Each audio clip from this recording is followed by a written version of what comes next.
नमस्कार साथियों। प्रवक्ता कृषि 2016 के पाठ 5 में कुछ प्रश्नों को हल करेंगे। 41वां प्रश्न दिया हुआ है, केले में भूमि के ऊपरी भाग को जाना जाता है तो इसको बोलते हैं झूठा तना यानी सीडो स्टेम के नाम से जाना जाता है। जबकि साथियों जो हल्दी और अदरक में जो प्रोपगेशन प्रवर्धन किया जाता है किसके द्वारा? हेराइजोन के द्वारा। जबकि शक्कर के द्वारा जो प्रोपगेशन किया जाता है वो है आपके केला, खजूर और एलोवेरा। प्रश्न नंबर 42, किस चारा फसल के आरंभिक विकास चरण में एससीएन की मात्रा अधिकतम होगी? तो साथियों एससीएन का फुल फॉर्म होता है हाइड्रोजन साइनाइड यानी हाइड्रोसायनिक अम्ल। जैसे साथियों या इसको प्रूसिक एसिड के नाम से जानते हैं। जैसे ये पशु के शरीर में अंदर प्रवेश करता है तो क्या होता है, ये एचसीएल में यानी लीवर इसको किस में बदल देता है?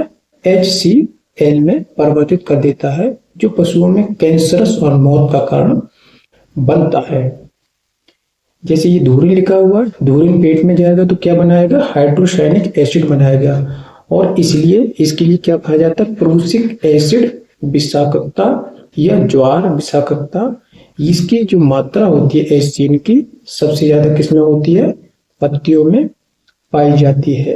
और यह एचसीएल जो होता है इसकी सांद्रता सुबह व गर्मियों में अधिक होती है।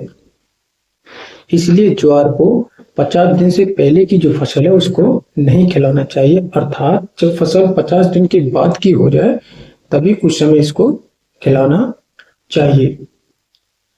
इसकी साथियों जो मात्रा होती है सर्वाधिक, जैसे हमने यहाँ मेंशन किया हुआ, जैसे 18 से 20 दिन की फसल होती है तो उस समय पत्तियों में इस एचसीएल की मात्रा जो होती है वो होती है, जब 18 दिन की फसल होगी तो कितनी होगी? 650 ppm। और 20 दिन की जब फसल होती है तो पत्तियों में एचसीएल की मात्रा होती है 600 ppm।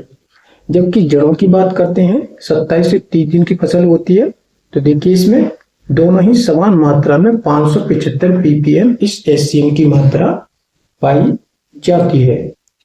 प्रश्न नंबर 43, सर्वाधिक यानी सर्वाधिक धारणीय कृषि प्रणाली है तो इसका उत्तर सही है साथियों लीशा। जो लीशा है ये इसका बिल्कुल उत्तर सही है। इसका फुल फॉर्म क्या है साथियों? लो एक्सटर्नल इनपुट सस्टेनेबल एग्रीकल्चर। कभी कभी ये पेपर में इसका आपसे फुल फॉर्म भी पूछा जा सकता है।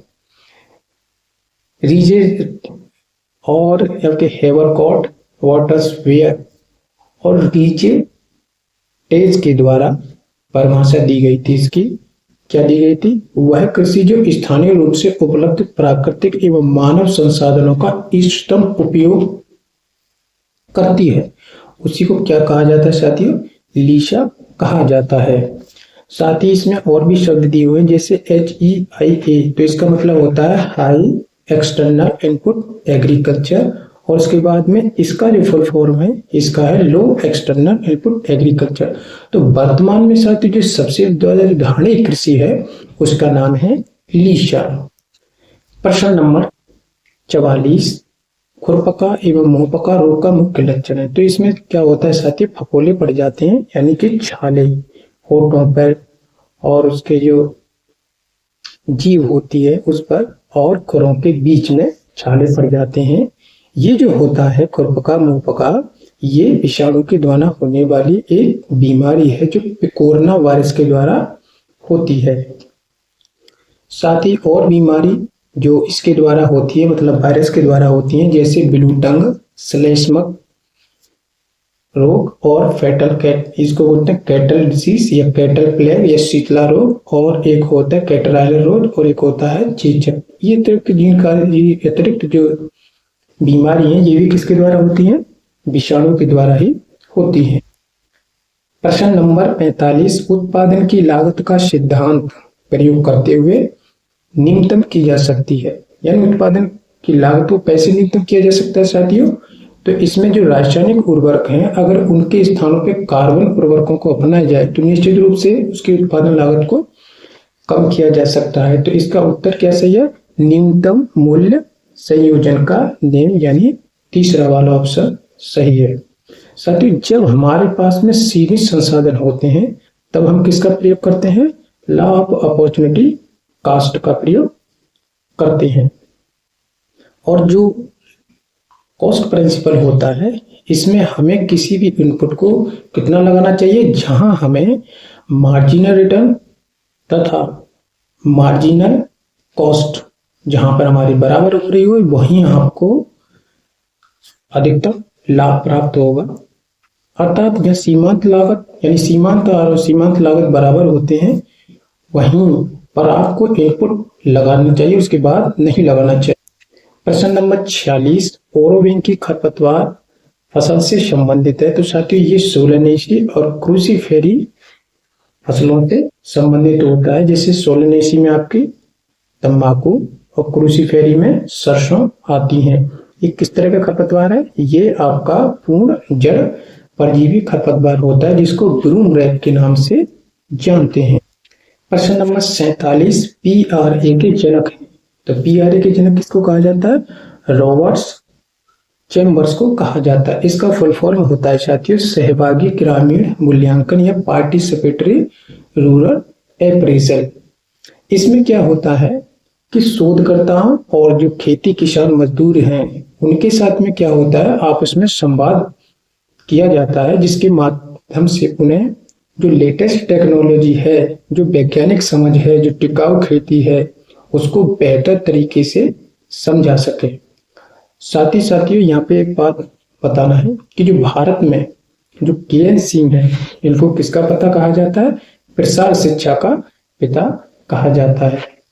प्रसार शिक्षा, और विश्व में प्रसार शिक्षा का जो जनक है वो किन्हें कहा जाता है, पॉल लीगन को कहा जाता है। प्रश्न नंबर 48, प्रोटीन संश्लेषण का स्थान है। इसका सही उत्तर है साथियों राइबोसोम, क्योंकि राइबोसोम को ही प्रोटीन की फैक्ट्री के नाम से जाना जाता है। इसकी खोज किसने की थी, पेलाडे के द्वारा सन 1955 में की गई थी। यह केंद्र के अंदर पाई जाने वाली केंद्रका से इसका उत्पादन होता है, किसका, राइबोसोम का। साथ ही ये जो शब्द है, इसमें एक शब्द दिया हुआ है प्रोटीन। ये जो प्रोटीन शब्द है साथियों, इसका ये किसने दिया था, वर्जिलियस ने दिया था। ये ग्रीक भाषा का शब्द है, ये भी आपसे प्रश्न पूछ लिया जाता है। साथ ही जो माइटोकॉन्ड्रिया होती है, ये श्वसन संबंधी जितनी भी क्रिया होती हैं वो माइटोकॉन्ड्रिया के मैट्रिक में ही संपन्न होती हैं। और दूसरी कौन सी होती है, ईटीसी यानी इलेक्ट्रॉन ट्रांसपोर्ट सिस्टम। इसमें क्या होता है साथियों, 24 प्लस यानी 12 प्लस 24 एटीपी का उत्पादन होता है। एक बार जब ये चक्कर चलेगा इस तरह से, तो इसमें बनते हैं 12 एटीपी। दोबारा जब चक्कर चलता है तब भी इसमें 12 एटीपी बनते हैं। प्रश्न नंबर 49, जैव उद्दीपकों के मुख्य 4 समूह में से कौन सा जैविक और अजैविक दवाओं से रक्षा उपलब्ध कराता है। तो साथ ही सबसे पहले समझते हैं कि ये जैविक और अजैविक क्या होते हैं। साथ ही पारिस्थितिकी तंत्र में जो निर्जीव घटक होते हैं, जैसे पानी, मिट्टी, वातावरण, तापमान, इनको निर्जीव यानी अजैविक घटक बोला जाता है। जबकि पारिस्थितिकी तंत्र में जो जीवित प्राणी होते हैं उनको जैविक घटक के नाम से जाना जाता है, जैसे पेड़ पौधे, जानवर और बैक्टीरिया इत्यादि। तो इसका सही उत्तर क्या है आपका, दूसरा, अमीनो अम्ल तथा प्रोटीन हाइड्रोलाइसेट। ह्यूमिक सब्सटेंसेस क्या होता है साथियों, जो कार्बनिक पदार्थ होते हैं उनका जो अंतिम उत्पाद होता है उसी को क्या कहा जाता है, ह्यूमिक सब्सटेंसेस। प्रश्न नंबर 50, निम्नलिखित में से कौन सा उर्वरक एमाइड और जैविक उर्वरक के रूप में जाना जाता है। तो सही उत्तर साथियों इसका यूरिया। जो यूरिया होता है इसी को जैविक उर्वरक तथा एमाइड, क्योंकि इसमें जो नाइट्रोजन होता है वो NH2 के रूप में पाया जाता है, जिसको एमाइड बोलते हैं। NH2 इसके रूप में पाया जाता है। तथा जो यूरिया होती है इसका अम्लीय तुल्यांक कितना होता है, 80 से 84। प्रथम उत्पाद जो यूरिया का उसका नाम क्या है, अमोनियम कार्बोनेट।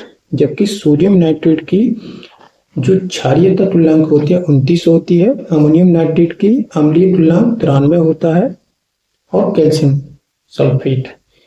अम्लीय तुल्यांक का मतलब होता है साथियों कि यूरिया के द्वारा जो खेत में अम्लता की जाती है, जैसे आपने 1 कुंटल यूरिया डाला खेत में और इससे जो हुई अम्लता है वो कितनी है, इतनी है।